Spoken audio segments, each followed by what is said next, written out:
नमस्कार, कल्याणी में आपका स्वागत है। ये देखिए हमारे माल्टा के पेड़, और माल्टा फल जो उत्तराखंड की एक पहचान भी है, लबालब भरा हुआ है।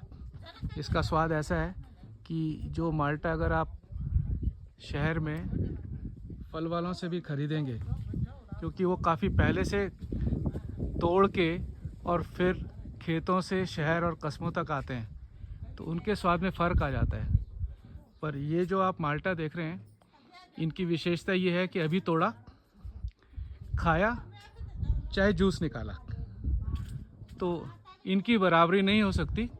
और इतने नीचे हैं कि देखिए, ये मैं पकड़ पा रहा हूँ, फलों से भरा हुआ है ये पेड़।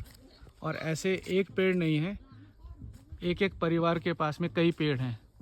तो मैं आपको इसके माल्टा की जो फसल है हमारी, वो आपको दिखाने की कोशिश कर रहा हूँ। ये एक पेड़ मैंने आपको दिखाया। अब ये देखिए, नींबू, इतने नींबू शायद हम लोग कभी ही खरीद के खा पाएंगे जब हम शहरों में होते हैं। और यहाँ इतने नींबू हैं कि ये अब कई नींबू तो अब देखिए इनकी हालत, क्योंकि इतने नींबू या इतना फल है कि इनको खाने वाले इतने लोग नहीं हैं जितने प्रकृति हमको ये फल दे रही है। और ये अपने आप थोड़ा सा देखभाल करने के बाद ये इतने फल जो हैं हमारे पास लगते हैं। ये देखिए, ये हमारे दूसरे पेड़ हैं। इसका फल जो माल्टा है, ये इसमें अभी 10-15 दिन की कसर है, और ये कसर देखते देखते ही ये भी पीला हो जाएगा और खाने लायक होगा। वैसे खाने और जूस के लायक तो ये अभी भी है, पर हो सकता है इसमें थोड़ा खट्टापन हो। तो ये दूसरा पेड़ मैंने आपको दिखाया।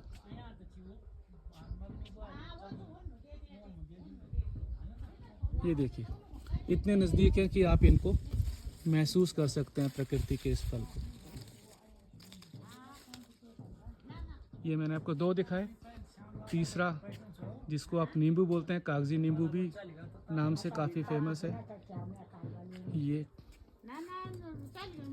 नींबू की फसल भी बहुत अच्छी है।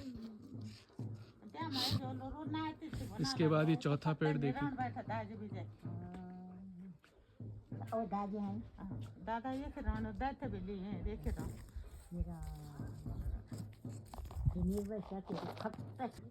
पांचवा पेड़ ये देखिए। फलों की भरमार है। अगर कोई इसको थोड़ा सा ध्यान से और एहतियात से इनकी बागवानी करे तो बहुत कुछ हो सकता है, करने की संभावना बहुत है। छठा पेड़ ये देखिए। इस पेड़ में भी माल्टा जो है वो बहुतियात में है। मतलब आप कितना जो खाएंगे, इनमें से आधे तो जो पक्षी हैं वो अपनी चोंच से जितना वो अंदर का गूदा खा सकते हैं वो उसको ख़त्म कर देते हैं। और उसका एक नतीजा देखिए, जैसे ये नीचे ये पड़ा हुआ है। अब मैं आपको दिखाऊं तो ये देख रहे हैं आप, ये पक्षियों ने अभी भी इसके अंदर का गूदा वो चूस गए। और इस तरह से दिन में करीब कम से कम 8-10 जो फल हैं वो पक्षियों की भेंट चढ़ जाते हैं।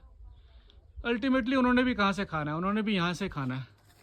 तो ये देखिए, फलों का कोई अभाव नहीं है, सिर्फ करने वाला होना चाहिए, खाने वाला होना चाहिए, और एक ऐसी सोच होनी चाहिए जिसमें हाँ, ये मैंने करना है, ये मेरी चीज़ है।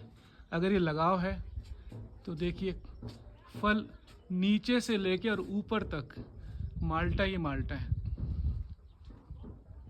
ये मैं इसके चारों तरफ का आपको व्यू दिखा रहा हूँ।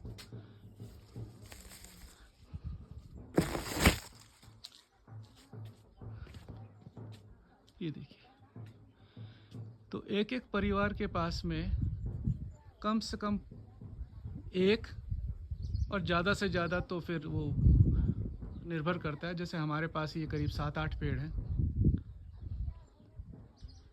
सामने नींबू है, जगह जगह पे माल्टा हैं। ये दूसरे के खेत हैं। केला भी काफ़ी हो जाता है। और ये जो फसल है ये अगर ढंग से की जाए तो एक परिवार के लिए काफ़ी कुछ दे देती है। मैं आपको एक चीज़ और दिखाता हूँ। ये अदरक बोई हुई है। अदरक के साथ में ये पुदीना है, जिसको हम 15-15, 20-20 रुपए की गड्डियाँ लेते हैं शहरों में। यहाँ पर इतना है कि आप जितना उखाड़ेंगे उससे चौगुना हो जाता है। और ये लहसुन की फसल है। लहसुन शहरों में अच्छा लहसुन आपको 60 रुपये पाव के आसपास मिलेगा। और यहाँ लहसुन इतना है कि ये बहुत छोटी सी फसल है, बहुत छोटी। और इस छोटी सी फसल में भी ये साल भर का लहसुन एक परिवार को दे देता है। अगर इसी लहसुन को हम अपने बड़े खेतों में लगाएं तो बेचने लायक भी हो जाता है। इसके साथ में प्याज की पौध यहाँ पर तैयार करके रखिए, फिर इसको बड़े खेत में लगाया जाएगा। तो इस समय सर्दियों में उत्तराखंड आपको जो माल्टा देता है उसका मज़ा लीजिए। इतना माल्टा है कि जी भर जाएगा। मैं अगली बार अगले वीडियो में आपको इसके जूस निकाल के किस तरीके से हम लोग इसका सेवन कर सकते हैं उसके बारे में बताऊंगा। जय उत्तराखंड।